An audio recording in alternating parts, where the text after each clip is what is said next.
Good afternoon. When we consider the programmatic development of learning interventions in the dynamic environment of the corporate and commercial marketplace, we are required to align with the core competencies and corporate values and leverage the aspirations of individuals and organizations on a large scale. We also interface on a daily basis with the bleeding edge of technological development with a view to embracing the dynamic, the engaging, the robust, and the scalable of what that marketplace of ideas has to offer. I'm sorry, just give me 1 second. There, I've turned off my business BS translator, and now I can talk like a normal person. I bet a few of you were wondering what the heck I was talking about, huh?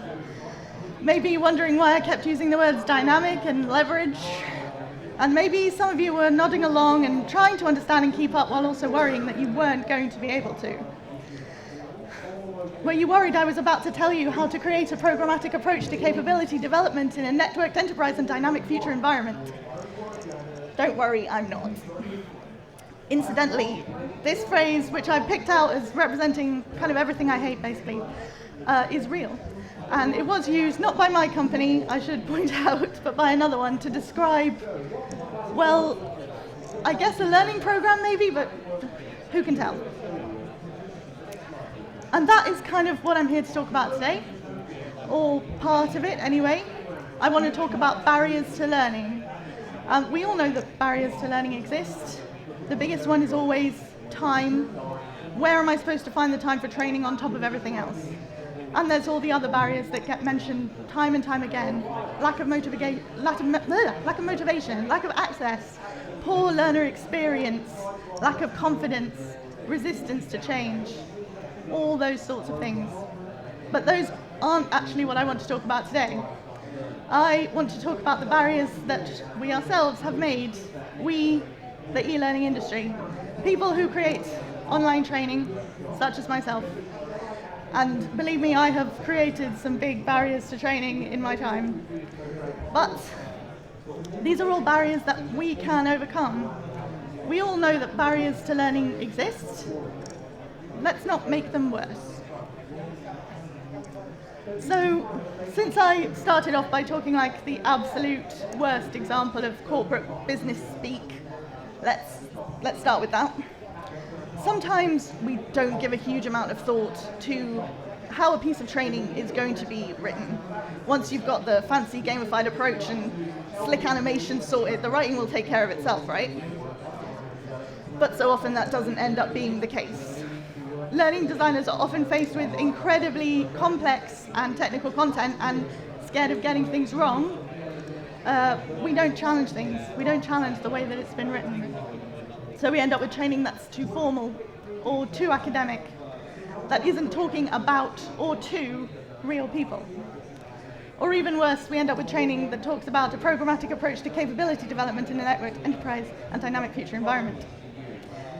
And so we end up with learning that focuses on telling and informing and believes too strongly that people with all the facts will make the right decisions, without even thinking firstly about whether people have understood those facts, and secondly, whether people will make the right decision just because they have all the facts, when research shows us time and time again, they won't. The next barrier that I want to talk about is accessibility. And of course, this is a big one, and I'm not going to do it justice here. But in many cases, it does feel like accessibility shouldn't be a barrier when we've got all the tools available to make all training accessible. And yet it so often still is. Making a piece of training accessible is still sometimes seen as an added extra, or sometimes a barrier to creating something that's really creative or immersive, when it really mustn't be. Everyone deserves access to good learning. So making learning all, or in part, inaccessible to certain people is a barrier to learning that shouldn't be there. The next couple of barriers are to do with trying to force people to think and work in a way that they just don't. I don't know about you, but I often find myself creating training that, however good I know it is, I also know it's probably not going to work. It's learning that doesn't fit in with people's lives, or which focuses on the wrong thing.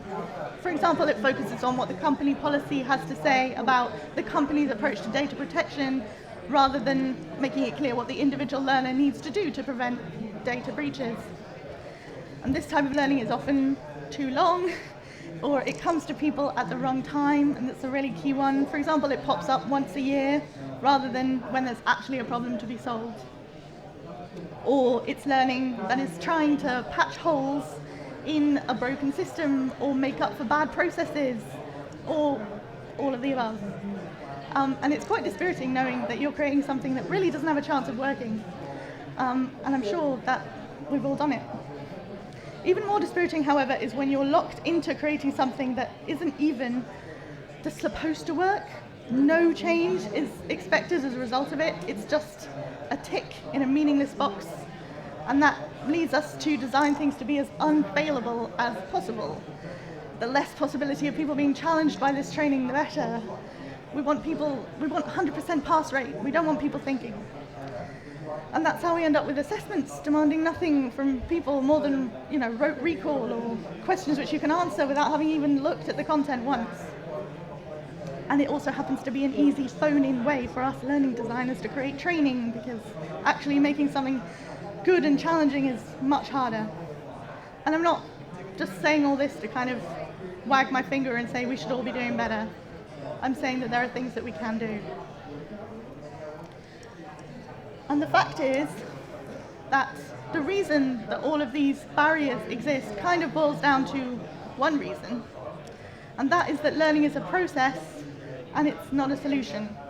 When we create training, we're so often trying to solve a problem in a way that it was never meant to be solved, kind of all at once and with a single solution. Whereas, of course, learning takes time, and it happens in stages. And in the immortal worlds of Taylor Swift, Band-Aids don't fix bullet holes.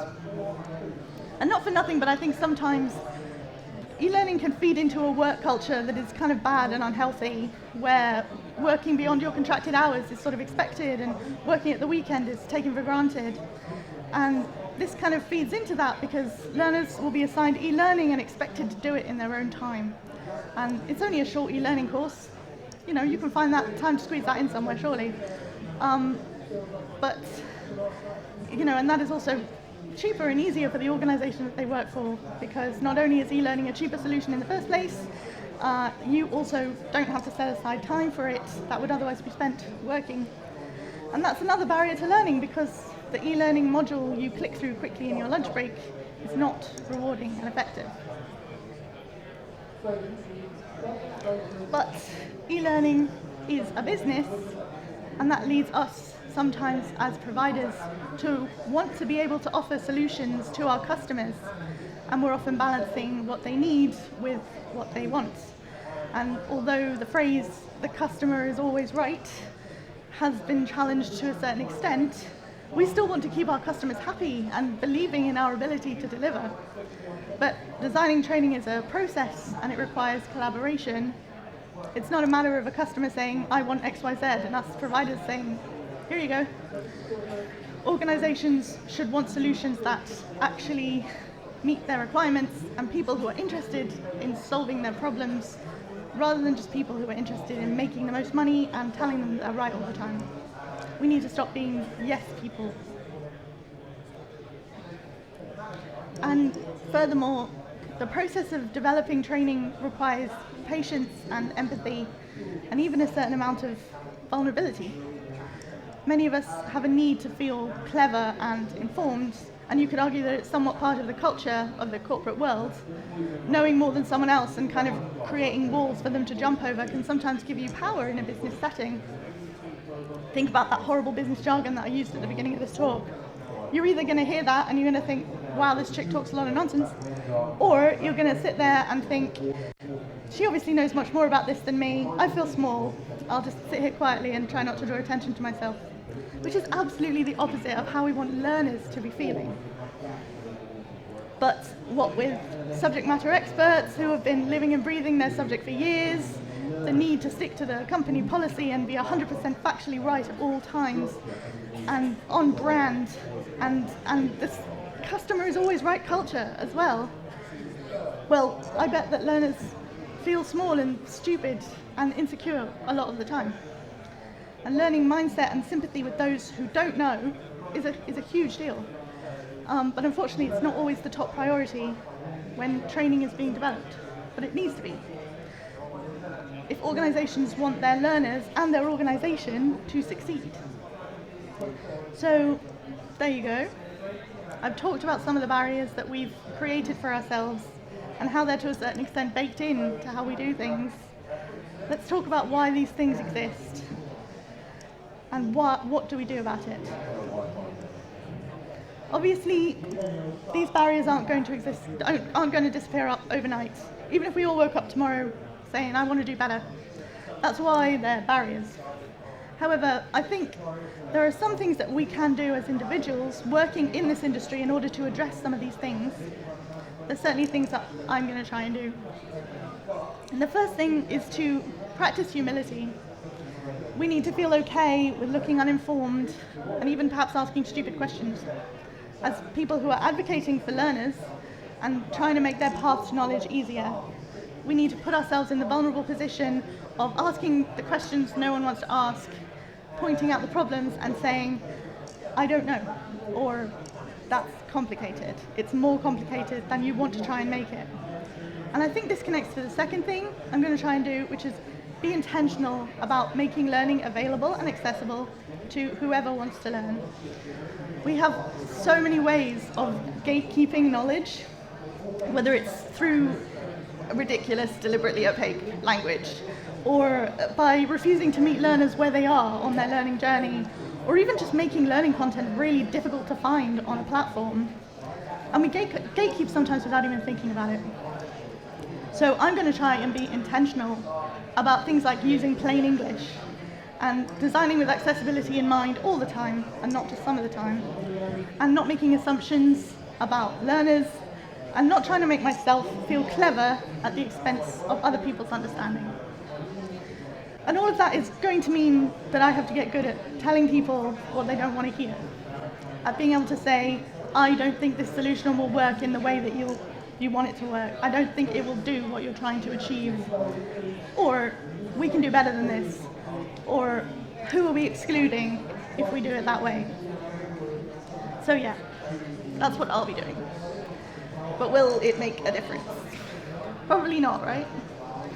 In order to really overcome the barriers we've created, we need more than me annoying people by telling them that they're wrong. We need changes to the whole industry.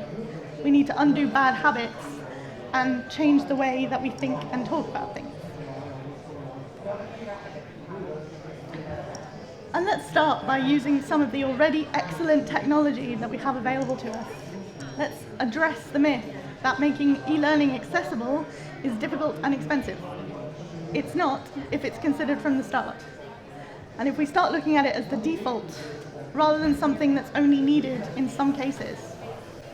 And let's stop talking about learning experience platforms in the same way that we talk about LMSs. LXPs are tools to facilitate learning over time in an organic and holistic way. They're not places to store learning. And this means that we also have to sell them in the right way. In buying an LXP, you're buying into a strategy and an opportunity, a way to overcome some of the barriers to learning. And we need to talk about it like that.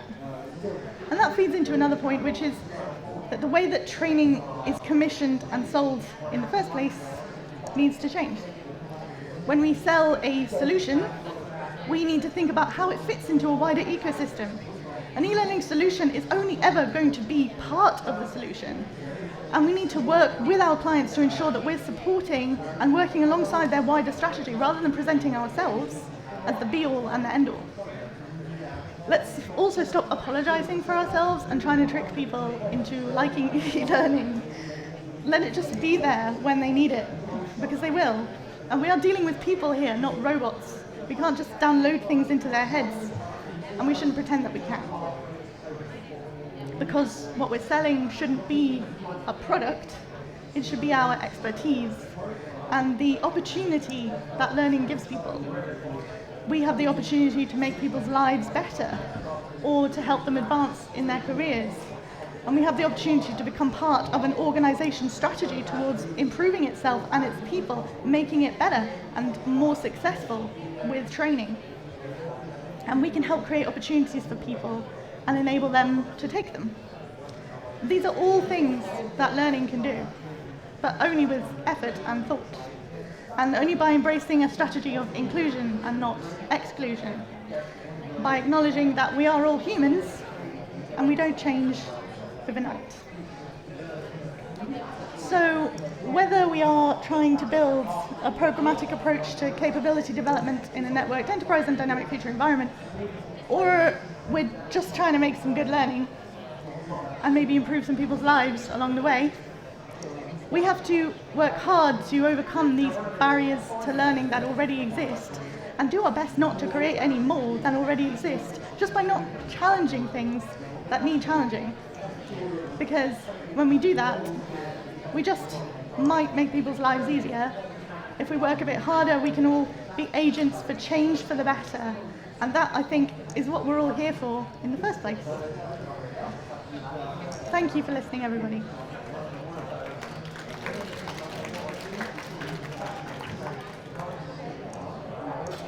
Are there any questions at all?